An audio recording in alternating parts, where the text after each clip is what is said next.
నమస్తే, welcome to story board.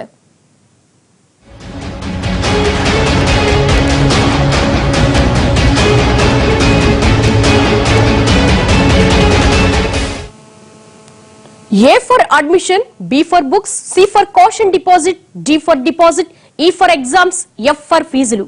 ఇవి ఈ తరం పేరెంట్స్ అవుతున్న ఆల్ఫాబెట్స్.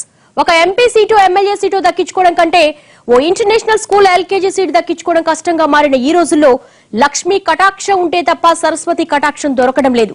కార్పొరేట్ చదువుల్లో సామాన్యుడు చదువు కొందామన్నా అందుబాటులో లేనంతగా ఫీజులు భయపెడుతున్నాయి.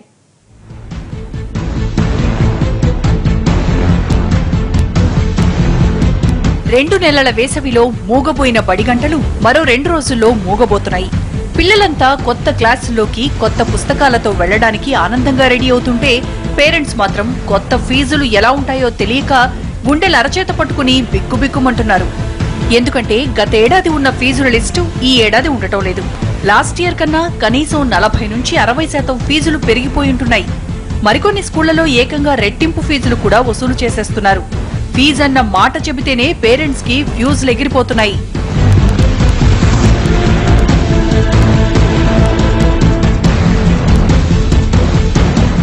ఇప్పటికే స్కూళ్లలో చేర్పించి కొత్త క్లాస్ కు వెళ్తున్న పిల్లల తల్లిదండ్రుల సంగతి ఇలా ఉంటే ఇప్పుడిప్పుడే పిల్లల్ని స్కూళ్లలో చేర్పించాల్సిన వాళ్లైతే జీవితంలో ఎప్పుడూ పడనంత ప్రయాసపడుతున్నారు.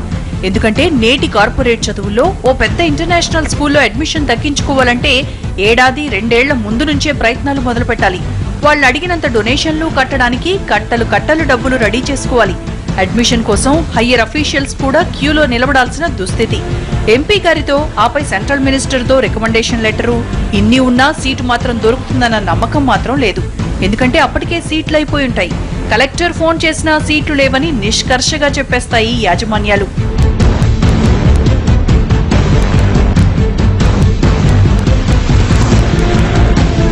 మా స్కూల్లో సీటు కావాలంటే మీ పిల్లాడు ఏడాది వయసున్నప్పుడే అడ్మిషన్ కి అప్లై చేసుకోవాలని ఓ స్కూల్ అంటే, మా స్కూల్ కైతే పుట్టక ముందే పేరు రాయించుకోవాలంటోంది మరో స్కూల్. ఇంకొన్నాళ్ళు అయితే పెళ్లి కాగానే వచ్చి అప్లికేషన్ తీసుకోవాలని అంటాయేమో. ఇంతలా డిమాండ్ క్రియేట్ చేస్తేనే వాళ్లకు కావలసినంత కాసులు రాలుతాయి. వాళ్ళు చెప్పేది చెప్పాల్సింది ఆలు అంకెలే అయినా దానికి కూడా లక్షల్లో ఫీజులు రాబట్టుకోవాలంటే ఆ మాత్రం హంగామా compulsory. Play schools, techno schools, ఈ techno schools, international schools, concept schools ఇలా పేరు చివర తోకలు పెట్టుకున్న స్కూళ్లు హైదరాబాద్ లో గల్లీకొకటున్నాయి. అక్కడ ఫీజులు చూస్తే సామాన్యుడి గుండె గుభేల్మనడం ఖాయం. కోట్లు దండుకోవడానికేరా స్కూళ్లు పెట్టిందన్నట్లు అక్కడి ఫీజులు ఇప్పుడు సామాన్య తల్లిదండ్రుల్ని కలవరానికి గురి చేస్తోంది. అందుకే ధైర్యం చేసి కార్పొరేట్ స్కూళ్ల ఫీజు జులుంను రోడ్డెక్కి మరీ నిలదీస్తున్నారు.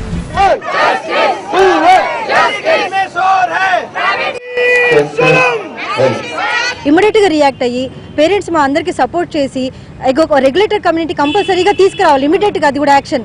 ఇలా వేల తరబడి మేము చేస్తూనే పోతూ ఉంటే పేరెంట్స్ కూడా ఒక వచ్చేస్తుంది, ప్రభుత్వం మీద అపనమ్మకం వస్తుంది. ఈ ప్రభుత్వం ఏది మన కోసం చూడదు, మేమంతా ట్యాక్స్ పే చేస్తున్నాం, అన్ని చేస్తున్నాం, ప్లీజ్ చదువు అఫోర్డబుల్ గా చెయ్యండి. మాకు కేసీఆర్ గారు కలగినట్టు బంగారు తెలంగాణ కావాలన్నారు. Very good.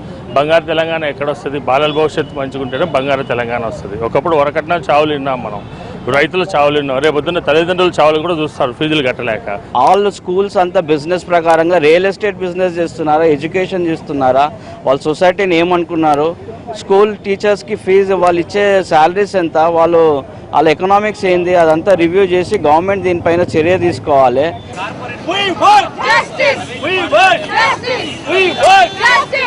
ఏటా తమ ఆదాయం పెరగకపోయినా స్కూల్లో ఫీజులు మాత్రం ఇష్టానుసారం పెంచేస్తున్న కార్పొరేట్ బడుల దోపిడీని అడ్డుకోవాలని ప్రభుత్వాన్ని డిమాండ్ చేస్తూ తల్లిదండ్రులు రోడ్డెక్కారు. ఇప్పటికైనా ప్రభుత్వాలు చర్యలు తీసుకుని ప్రైవేట్ స్కూల్ ఫీజులు అదుపులో ఉంచాలంటూ స్కూల్ ఫీ రెగ్యులేషన్ జేఏసీగా ఏర్పడి ఉద్యమానికి సిద్ధమవుతున్నారు. రాష్ట్ర ప్రభుత్వాలు స్పందించి ఫీ రెగ్యులరైజేషన్ యాక్ట్ తీసుకురావాలని డిమాండ్ చేస్తున్నాయి.